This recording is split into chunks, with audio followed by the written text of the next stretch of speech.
Welcome back, Jebel Ali. In this tutorial, we're going to enable our character to slow down. So we're going to make our character brake. Okay, so to do that, we're going to have to go back to our main character. So remember, click on your main character. Mine is Gobo. This is where you've been doing all of your coding. So here are my code blocks for my character. Now, as you can see, I've changed my game a bit here. I've added lots of characters crossing the road. So when I press the green flag, there's lots of characters moving, but it's quite difficult because I can't avoid my animals because I can't brake. So in this lesson, we're going to look at braking. Now, we need to go back to our main bit of code here. Can you remember where we use move two blocks just here? That is enabling our character to forever, so it forever goes round and round here, checking if it's touching green or touching any of the characters. And also, it forever moves 2 steps. So it goes 2, 2, 2, 2, 2, and carries on all the way around. But I want some way of reducing this number if I brake. Now, I'm going to choose to press the space key to enable my character to slow down. Now, the way this works, so we're going to use a new block. We're going to use a control block called the if else. So if you go into control, you can see the if else block just here. So if I drag and put that down here, so I want to say if I press the space key, I want to move slower. So I want to reduce my speed to 1 step.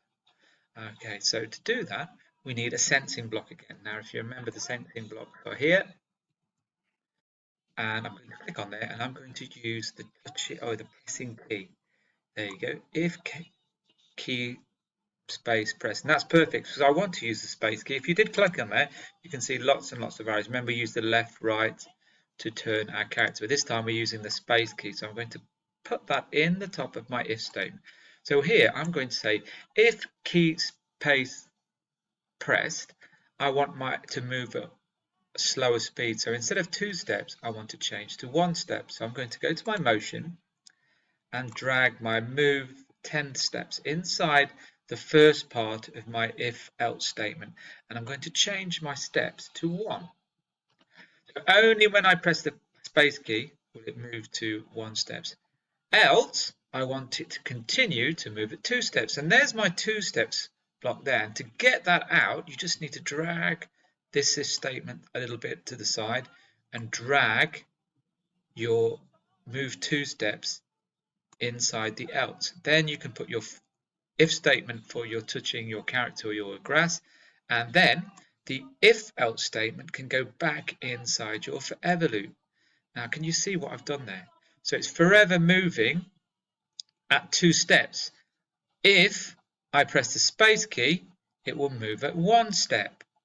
Okay, so that's how the if else works. Now let's try that. So I press the green flag. At the moment I'm going at see, I'm pressing the space key now. I've slowed down because I'm currently moving at 1 step. And then if I let go, oh, I still crashed. It goes back to moving at 2 steps. So that's how the if else works. If the key space pressed, then move at 1 step. So it's moving 1, 1, 1, 1, 1, 1. Else, move at 2 steps when I let go of the space key. Try that and see if you can get your character to slow down when you press the space key. Try it and see how you get on. I will leave my code here so you can have a good look and remind yourself of what you need to add. Take care and see you soon.